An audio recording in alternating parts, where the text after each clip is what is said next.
Well, I had friends when I was in high school in preferred activities like horseback riding, electronics, or model rockets.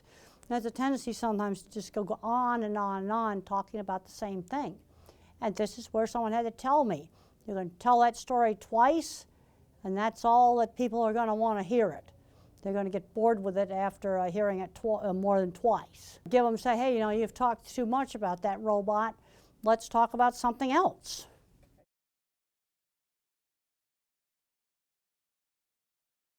Well, let's give some examples of things that are not perfect. Okay, if a photographer's working for the National Geographic, that would be at the pinnacle of photography career. But if you go through the National Geographic, you're probably going to find some technical errors like flare in some of the pictures. But overall, it's such a great picture, even though it had flare, you still use the picture. Also, if he's a science kid, bring up the concept of absolute zero, where all atomic motion is stopped. You can never get there, you can only approach it. Get the concept across of work up to a certain standard. It doesn't have to be perfect, it's got to be up to a certain standard.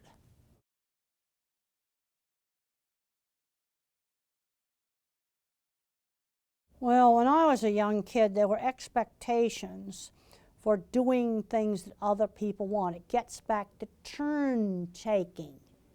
Yeah, I had to sit through church even though I thought it was boring. But that's something the other members of the family wanted to do.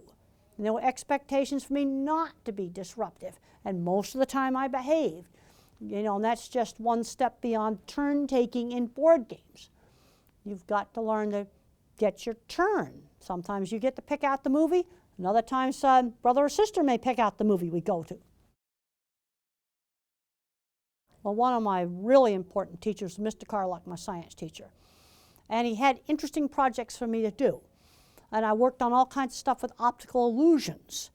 And that actually helped me in some of my cattle work because it made me pay attention to what the animals were seeing. And then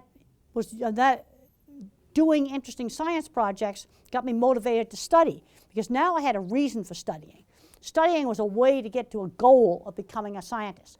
This is where a good teacher really turns a student around.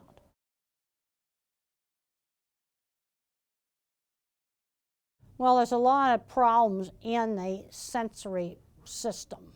Distorted input, sort of like pictures pixelating with a bad satellite dish, audio cutting in and out like a really bad cell phone.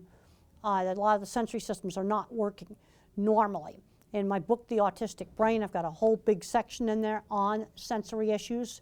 And there's an interesting new study that's come out called Environmental Enrichment is an Effective Treatment for Autism.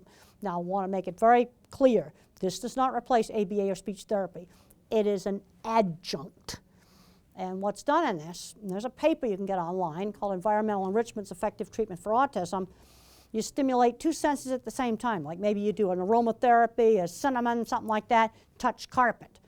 You always changing the pair of senses that you stimulate. And one of the senses is always one of the more primitive senses, smell, touch, or balance. So there's a lot of emphasis on 8 different aromatherapies, and the people were, children were evaluated baseline. Controls got ABA and speech therapy. Experimentals got this additional sensory therapy. And then after quite a few months, they evaluated them again. And the experimental group that had the treatment had significantly better behavior. This is a refereed scientific journal article. And it uses simple household things, very simple to do. Environmental enrichment is an effective treatment for autism. You can download it online. I'll tell you some things not to do. Don't say you went to sleep, because then the child might be afraid that he went to sleep.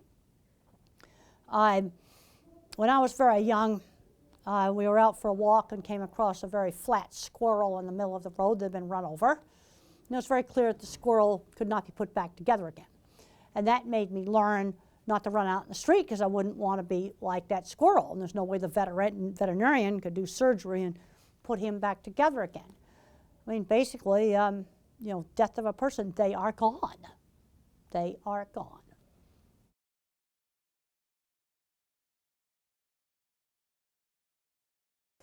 Well, Oliver Sachs is a very kindly kind of professor type of person.